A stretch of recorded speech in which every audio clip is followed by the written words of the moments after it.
ಹಿರಿಯರದು ಕೂಡ ತಪ್ಪಿದೆ. ಏನಪ್ಪಾ ಅಂದ್ರೆ ಹೊರಗೆ ಹೋಗೋ ಸಂದರ್ಭದಲ್ಲಿ ಬಾಗಿಲು ಹಾಕು ಅನ್ನೋ ಬದಲು ಡೋರ್ ಹಾಕು ಅಂತ ಹೇಳುತ್ತೀವಿ. ನಾವು ಬರೋದ್ ಸ್ವಲ್ಪ ತಡ ಅನ್ನೋ ಬದಲು ನಾವು ಬರೋದ್ ಸ್ವಲ್ಪ ಲೇಟು ಅಂತ ಹೇಳುತ್ತೀವಿ. ಹೀಗೆ ನಮ್ ಕನ್ನಡಾಂಗ್ಲವನ್ನ ನಾವು ಮಾತನಾಡ್ತಾ ಇದ್ರೆ ಸಂಪೂರ್ಣವಾಗಿ ಕನ್ನಡ ಉಳಿಸೋದು ಯಾವಾಗ? ಸಸ್ಯಗಳಿಗೆ ಎಣ್ಣೆ ಹಾಕಿ ಬೆಳೆಸಕ್ಕಾಗಲ್ಲ, ದೀಪಗಳಿಗೆ ನೀರ್ ಹಾಕಿ ಬೆಳಗಿಸಕ್ಕಾಗಲ್ಲ.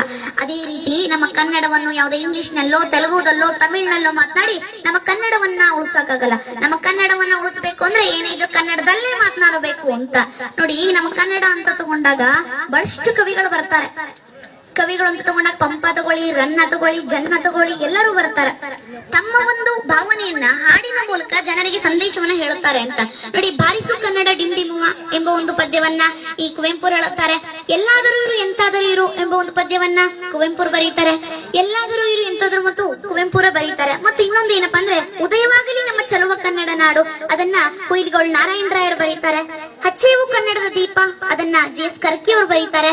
ನರ್ಕ ಕೇಳಿಸಿ ನಾಲ್ಗೆ ಸೇರಿಸಿ ಬಾಯಿ ವಾಲಿಸಿ ಹಾಕುದ್ರುನೆ ಮೂಗನಲ್ಲಿ ಮಾತನಾಡ್ತೀನಿ ಕನ್ನಡ ಪದವ ಅಂತಂದ್ರು. ಯಾರು? ಅವರೇ ಜಿ.ಪಿ. ರಾಜರತ್ನಂ ಅವರು ಅಂತ ನೋಡಿ. ಕುಮಾರವ್ಯಾಸರು ಅಂತ ತಗೊಂಡ ಎಷ್ಟು ಬುದ್ಧಿಶಾಲಿಗಳಿದ್ರು ಅಂದ್ರೆ ಬರೀ ಕೃಷ್ಣ ಅನ್ನೋ ಪದಕ್ಕೆ ಎಷ್ಟೆಲ್ಲಾ ಸಂಬಂಧಗಳನ್ನ ಕೂಡ್ಸಿ ಹೇಳುತ್ತಾ ಇದ್ರು ಅಂದ್ರೆ ನೋಡಿ. ವೇದ ಪುರುಷನ ಸುತನ ಸುತನ ಸಹೋದರನ ಹೆಮ್ಮಗನ ಮಗನ ತಳೋದರಿಯ ಮಾತುಳನ ರೂಪನ ಅತುಳ ಬಲ ಭುಜದಿ ಕಾದಿಗೆಲ್ಲಿದನ ಅಣ್ಣನ ಅವ್ವೆಯ ನಾದಿನಿಯ ಜಠರದಲ್ಲಿ ಜನಿಸಿದ ಅನಾದಿ ಮೂರುತಿ ಗದುಗಿನ ವೀರನಾರಾಯಣ ಅಂತ ಹೇಳಿದ್ರಂತೆ. ನಮ್ಮ ಕನ್ನಡ ಹೇಗ್ ಹುಡ್ತು ಅನ್ನೋದಕ್ಕೂ ಕೂಡ ಅರ್ಥ ಇದೆ ಅಂತ ನೋಡಿ. ಕುವೆಂಪು ಅಂತ ತಗೊಂಡಾಗ್ಲೂ ಕೂಡ ಇದೊಂದು ಒಂದ್ ಸಂದರ್ಭ ಹೇಳ್ತೀನಿ, ಇವ್ರು ನಡೆದಂತ ವೇಳೆ ಹೇಳ್ತೀನಿ. ಏನಪ್ಪಾ ಅಂದ್ರೆ ಇವ್ರು ಮಧ್ಯಾಹ್ನದ ಊಟಕ್ಕೆ ತೆರಳಿರ್ತಾರೆ. ಅಂದ್ರೆ ಇವ್ರು ಬರೀ ಹೆಚ್ಚು ಕನ್ನಡದಲ್ಲಿ ಮಾತನಾಡ್ತಾ ಇದ್ರು. ಯಾಕಪ್ಪ ಅಂದ್ರೆ ನಮ್ಮ ವೃತ್ತಿ ಗೌರವಕ್ಕೆ ಚ್ಯುತಿ ಬರಬಾರದು ಅನ್ನೋ ಒಂದು ಕಾರಣದಿಂದ ಬರೀ ಹೆಚ್ಚು ಕನ್ನಡದಲ್ಲಿ ಇವ್ರು ಮಾತನಾಡ್ತಾ ಇದ್ರು. ಇವ್ರು ಯಾವುದೇ ಭಾಷೆ ವಿರೋಧಿ ಅಂತೂ ಅಲ್ಲ. ಅವರು ಮೊದಲೇ ಕವಿತೆಗಳನ್ನ ಬರೆದಿದ್ದೇ ಇಂಗ್ಲಿಷ್ ನಲ್ಲಿ. ಆದ್ರೆ ಅವರು ಈ ಕನ್ನಡ ಅಧ್ಯಾಪಕರಾಗಿರೋದ್ರಿಂದ ಬರೀ ಹೆಚ್ಚು ಕನ್ನಡದಲ್ಲಿ ಅವ್ರು ಮಾತನಾಡ್ತಾ ಇದ್ರು. ಹೀಗೆ ವಿದ್ಯಾರ್ಥಿಗಳು ನಮ್ ಗುರುಗಳ ಬಾಯಲ್ಲಿ ಹೇಗಾದ್ರೂ ಕನ್ನಡ ಪದವನ್ನ ತರಿಸಬಾರದು, ಇಂಗ್ಲಿಷ್ ಪದವನ್ನು ತರಿಸಬೇಕು ಅಂತ ಹೇಳಿ ಬಹಳಷ್ಟು ಪ್ರಯತ್ನಗಳನ್ನ ಅವ್ರು ಮಾಡ್ತಾರೆ. ಅವಾಗ ಯಾವುದೇ ಪ್ರಯತ್ನ ಕೂಡ ಯಶಸ್ವಿ ಆಗಿರಲ್ಲ. ಒಂದು ಪ್ರಯತ್ನವನ್ನ ಹಮ್ಮಿಕೊಂಡಾಗ ಇದು ಖಂಡಿತವಾಗಿ ಯಶಸ್ವಿ ಆಗೇ ಆಗುತ್ತೆ ಅಂತ ಹೇಳಿ ನಂಬಿಕೆ ಇಟ್ಕೊಂಡು ಆ ಪ್ರಯತ್ನವನ್ನ ಹಮ್ಮಿಕೊಂಡಿರ್ತಾರೆ. ಆ ಪ್ರಯತ್ನ ಯಾವುದು ಅಂದ್ರೆ ಈ ಮಧ್ಯಾಹ್ನದ ಊಟಕ್ಕೆ ಕುವೆಂಪು ಹೊರಗೆ ತೆರಳಿರುವಾಗ ಈ ತರಗತಿಯಲ್ಲಿರುವಂತ ಎಲ್ಲಾ ಲೈಟ್ಸ್ ಗಳನ್ನ ಆನ್ ಮಾಡಿ ಕೂತಿರ್ತಾರಂತೆ. ಲೈಟ್ಸ್ ಆಫ್ ಮಾಡು ಅನ್ನೋದು ಇಂಗ್ಲಿಷ್ ಪದ ಆಗುತ್ತೆ. ಲೈಟ್ಸ್ ಯಾರು ಹಚ್ಚಿದೀರಿ ಅನ್ನೋ ಒಂದು ಪದಾನು ಇಂಗ್ಲಿಷ್ ಆಗುತ್ತೆ. ಇಂಗ್ಲಿಷ್ ತರಿಸ್ತೀವಿ ಇವ್ರ ಬಾಯಲ್ಲಿ ಅಂತ ಹೇಳಿ ಅವ್ರ ಕುತೂಹಲದಿಂದ ಶಾಂತ ರೀತಿಯಿಂದ ಎಲ್ಲಾ ವಿದ್ಯಾರ್ಥಿಗಳು ತರಗತಿಯಲ್ಲಿ ಕೂತಿರ್ತಾರೆ. ಆಗ ಕುವೆಂಪು ಮಧ್ಯಾಹ್ನದ ಊಟ ಮುಗಿಸಿ ಬರ್ತಾರಂತೆ ತರಗತಿಗೆ. ಬಂದು ಈ ಎಲ್ಲಾ ಲೈಟ್ಸ್ ಗಳನ್ನ ಆನ್ ಆಗಿರೋದು ನೋಡ್ತಾರೆ. ಲೈಟ್ಸ್ ಯಾರು ಹಚ್ಚಿದ್ರು ಅಂತ ಕೇಳ್ಬೇಕಲ್ಲ, ಇಂಗ್ಲಿಷೇ ಆಗತ್ತದು. ಅದ್ ಅಚ್ಚ ಕನ್ನಡದಲ್ಲಿ ಅವ್ರು ಮಾತನಾಡ್ತಾ ಇದ್ರಲ್ಲ, ಅವ್ರು ಏನಂತ ಕೇಳಿದ್ರು ಅಂದ್ರೆ ಈ ಮಠ ಮಧ್ಯಾಹ್ನದಲ್ಲಿ ದೇವಿಗೆ ಹಚ್ಚಿರುವಂತ ಧೀರರಾರು ಅಂತ ಕೇಳಿದಾಗ ಯಾರು ಹಚ್ಚಿರ್ತಾರೋ ಸರ್ ನಾ ಹಚ್ಚಿದೀನ್ರಿ ಅಂತ ನಿಲ್ತಾನಂತೆ. ಮತ್ ಬಟನ್ ಆಫ್ ಮಾಡು ಅಂತ ಅನ್ಬೇಕಲ್ಲ. ಒಂದನೇ ಪ್ರಯತ್ನ ಹೇಗಿದ್ರು ಮುಗಿದೋಯ್ತು, ಎರಡನೇ ಪ್ರಯತ್ನ ಆದ್ರೂ ಯಶಸ್ವಿ ಆಗುತ್ತೆ ಅಂತ ಹೇಳಿ ಕೂತಿರ್ತಾರೆ.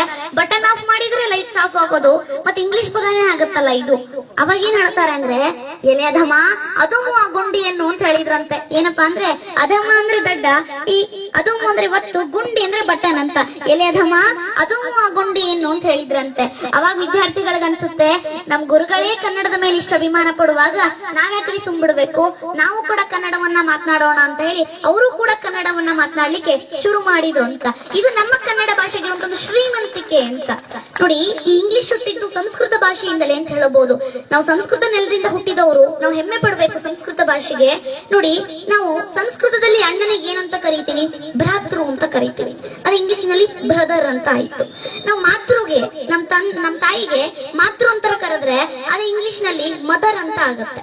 ತಂದೆಗೆ ಪಿತೃ ಅಂತ ಕರೆದ್ರೆ ಅದು ಇಂಗ್ಲಿಷ್ ನಲ್ಲಿ ಫಾದರ್ ಅಂತ ಆಯ್ತು ಅಂತ. ಬರೀ ಸಂಬಂಧಗಳಷ್ಟೇ ಅಲ್ಲ, ವಾರಗಳಂತ ತಗೊಂಡಾಗ್ಲೂ ಕೂಡ ನಮ್ಮ ಪೂರ್ವಿಕರು ಮೊದಲೇ ದಿನವನ್ನ ಸೂರ್ಯನಿಗೋಸ್ಕರ ಇಡೋಣ, ಇಡೀ ಜಗತ್ತಿಗೆ ಬೆಳಕೊಡೋನು ಸೂರ್ಯ, ಸೂರ್ಯನಿಗೋಸ್ಕರ ಮೊದಲ ದಿನವನ್ನ ಇಡೋಣ ಅಂತಂದಾಗ ರವಿ ಅಂದ್ರೆ ಸೂರ್ಯ ಅಂದ್ರೆ ರವಿವಾರ ಅಂತ ಇಡೋಣ ಅಂತ ಹೇಳಿ ಸೂರ್ಯನಿಗೋಸ್ಕರ ಮೊದಲ ದಿನವನ್ನ ಇಟ್ರು. ಅದೇ ಇಂಗ್ಲಿಷ್ ನವರು ಸಂಡೇ ಅಂತ ಮಾಡಿದ್ರು. ಸಂಡೇ ಅಂತ ಕರಿತೀವಿ ರವಿವಾರಕ್ಕೆ. ಎರಡನೇ ದಿನ ಸೋಮವಾರ ಅಂತ. ನಮ್ಮ ಪೂರ್ವಿಕರು ಸೂರ್ಯನನ್ನ ಬಿಟ್ರೆ ಇಡೀ ಜಗತ್ತಿಗೆ ಅತಿ ಹೆಚ್ಚು ಬೆಳಕೊಡೋನು ಚಂದ್ರ, ಚಂದ್ರ ಅಂದ್ರೆ ಸೋಮ. ಎರಡನೇ ದಿನವನ್ನ ಅವನಿಗೋಸ್ಕರ ಇಡೋಣ ಅಂತ ಹೇಳಿ ಸೋಮವಾರ ಅಂತ ಇಟ್ರು. ಅದು ಇಂಗ್ಲಿಷ್ ನಲ್ಲಿ ಮೂನ್ ಡೇ ಅಂತ ಇಟ್ರೆ ಈ ಸಂಸ್ಕೃತವ್ರು ನೋಡಿ ಕನ್ನಡದವ್ರು ನೋಡಿ ಕಾಪಿ ಹೊಡೆದಿದೀವಿ ಅಂತ ಗೊತ್ತಾಗತ್ತೆ. ಅದಕ್ಕೋಸ್ಕರ ಒಂದ್ 0 ತೆಗೀರಿ, ಮಂಡೇ ಅಂತ ಇಡ್ರಿ ಅಂತ ಮಂಡೇ ಅಂತ ಇಟ್ರು ಅಂತ. ಇದು ನಮ್ಮ ಕನ್ನಡ ಭಾಷೆಗಿರುವಂತ ವೈಶಿಷ್ಟ್ಯ ಅಂತ ನೋಡಿ. ಇದಷ್ಟೇ ಅಲ್ಲ, ನಾವು ಶತಂಬರ ಅಂತ ಕರೆದ್ರೆ ಇಂಗ್ಲಿಷ್ ನಲ್ಲಿ ಸೆಪ್ಟೆಂಬರ್ ನವೆಂಬರ್ ಅಂತ ಕರೀತಾರೆ. ನವೆಂಬರ ಅಂತ ಕರೆದ್ರೆ ನವೆಂಬರ್ ಅಂತ ಕರೀತಾರೆ. ನಾವು ದಶಂಬರ ಅಂತ ಸಂಸ್ಕೃತದಲ್ಲಿ ಕರೆದ್ರೆ ಅದು ಇಂಗ್ಲಿಷ್ ನಲ್ಲಿ ಡಿಸೆಂಬರ್ ಅಂತ ಕರೀತಾರೆ ಅಂತ. ಇಡೀ ಪ್ರಪಂಚದ ಲಿಂಕ್ ಲ್ಯಾಂಗ್ವೇಜ್ ಆಗಿರುವಂತ ಇಂಗ್ಲಿಷ್, ಇಡೀ ಪ್ರಪಂಚದ ಎಲ್ಲಾ ಜ್ಞಾನವನ್ನು ತನ್ನಲ್ಲೇ ಬಚ್ಚಿಟ್ಕೊಂಡು ಮೆರೆದಾಡ್ತಿರುವಂತ ಇಂಗ್ಲಿಷ್ಗಾಗ್ಲಿ, ಭಾರತದ ಹೆಚ್ಚಾಗಿ ಮಾತನಾಡುವಂತ ಹಿಂದಿಗಾಗ್ಲಿ ತನ್ನದೇ ಆದಂತ ಸ್ವಂತ ಲಿಪಿ ಇಲ್ಲ ಅಂತ.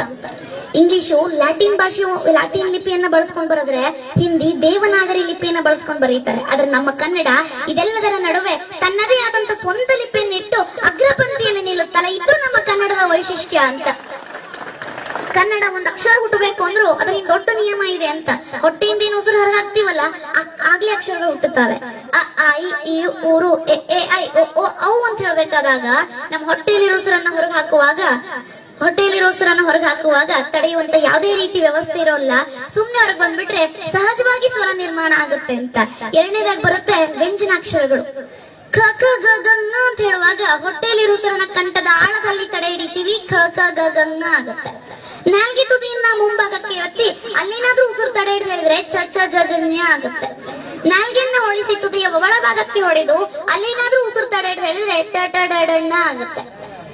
ನಾಲ್ಗೆನ್ನ ಹಲ್ಲಿಗೆ ಒತ್ತಿ ಅಲ್ಲೇನಾದ್ರೂ ಉಸಿರು ತಡೆ ಹಿಡಿದು ಹೇಳಿದ್ರೆ ತ ತ ದ ದ ನ ಆಗುತ್ತೆ.